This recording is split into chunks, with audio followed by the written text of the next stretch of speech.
Nerd Reactor, roll out. Blockbuster. It's kind of like a blast from the past.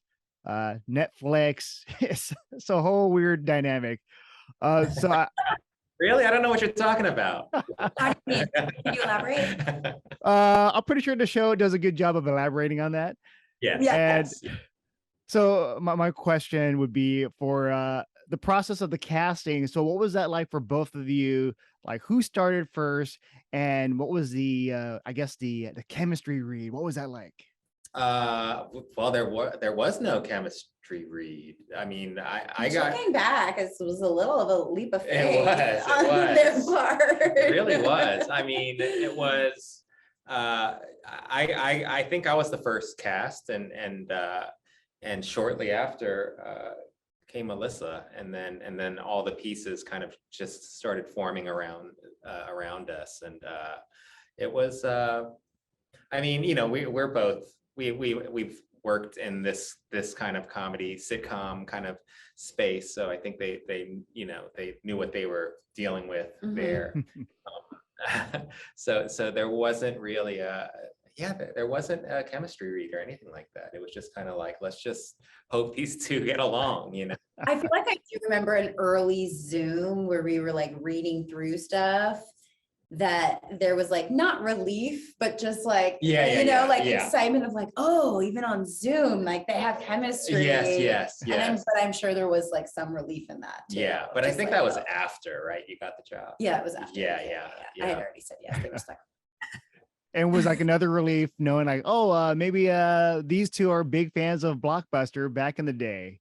Yeah. Yeah, I think that was kind of, I mean, Blockbuster was so ubiquitous, I mean, it was such a part of all of our lives that I just think that, and that's the beauty of having a show about Blockbuster. It's kind of, there's an automatic kind of connection to it, which definitely was the case for me. So what was it like trying to just work on this project, like your history behind Blockbuster videos and adding that comedic spin to it? Yes. So this one was, it was a little bit like, it came out like improv style of like a producer came to me with like, I have the rights to Blockbuster, and it's like, great, here's your location, go.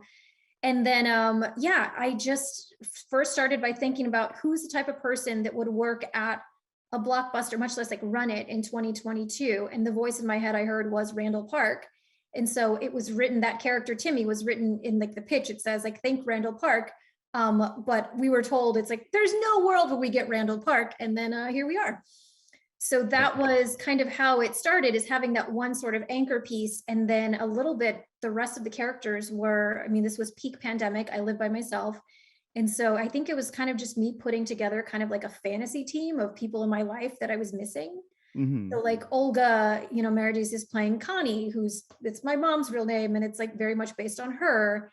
And then Hannah is based on my sister-in-law. So it's kind of like the pieces started coming together as like maybe a coping mechanism for me, turns out. But yeah, with this, do you have any fond memories of Blockbuster videos? Like that one thing like, oh, I really miss this. I do. I mean, just walking the aisles, I think just the idea of, because there was such stakes to it versus like, streaming, you can scroll through a bunch of stuff and you can start something and after 5 minutes, you're like, nah, I don't. But if you rented something after going through the whole store, you pick your movie and you put it in, if you didn't like it after 5 minutes, you stuck with it. That's how we did things, right? Because you made your decision, you're going to live in it. And so I think that was the toss up of it. It was the like, this might be great and make my whole weekend, or I could have picked wrong, but then I have to live with the consequences. And I rented this movie, I paid for it, I'm going to see this through. Oh yeah. So it's not like what we have now, ADD. We're so busy with everything. Back then it's like play and then you got to rewind it. Oh, what was it like just being on the set? Does that bring any like flashbacks to either one of you? Totally. The set was amazing. The amount of detail down to the rug. Yeah. It looked, exactly like every Blockbuster. Yeah, I mean, the production design on our show is just so incredible, and it was very, very accurate, and I mean, to a T. Yeah. So what was it like just having the store, being on the set, like looking at things? How did that make you feel? it felt like being in a time capsule. Like it did feel like time travel to an extent, because even they got we had Dish Network owns the rights to Blockbuster, but there is still like a Blockbuster consultant. So they made sure we had the exact blues and yellows and like the layout of the store. Beyond like Randall's character's office is kind of up here, you know, a little above the floor. And they're like, we would never do that, but obviously we understand it's a TV show, you have our blessing. But yeah, it just, there was something about being able to pick up the box and read the back of it. And it was, you know, we're a TV show, so the back of it was gibberish. Like it was done by our art department. It made no sense, but just having the sort of sense memory of like what it was like to sort of have this, you know, it felt like kid in a candy store type thing. And I think for me, like if I were to go into a Blockbuster, the first thing I would want to do is try to look for the cassette rewinder. So I don't know if there's anything in particular for either of you that you wanted to do first thing, like on the set, like a tradition. You had a couple of those rewinders in your office. Yes, that's Tony's right. Office, they're like That's in right. the background on like the shelf. There's different versions of them. Yeah, our show takes place in modern times, so it's mostly like DVDs.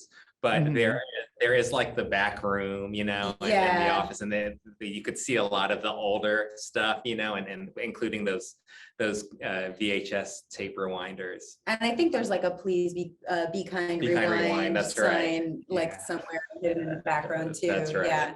So many like little nostalgic things that were literally on our sets. I mean, I can't think of like a specific one, but it was kind of like when, you know, when we'd see them, we'd be like, oh my God, look at that. Well, even that like weird thing that we would have to slide the DVDs through. That's right. That was one of the things that like brought me back. I was like, oh, I don't even know what it does. I still don't know what it does. Somebody explained it to me, but then I quickly forgot it. Yeah, but I was just like, oh, I remember, because I remember going to Blockbuster being like, why are they doing that? Yeah. The show, there's a lot of jokes on at the expense of, let's say, Netflix and Amazon. So I'm not sure, what was that like, whether you had to like tone things down, or did Netflix give you free reign to just poke fun at everything?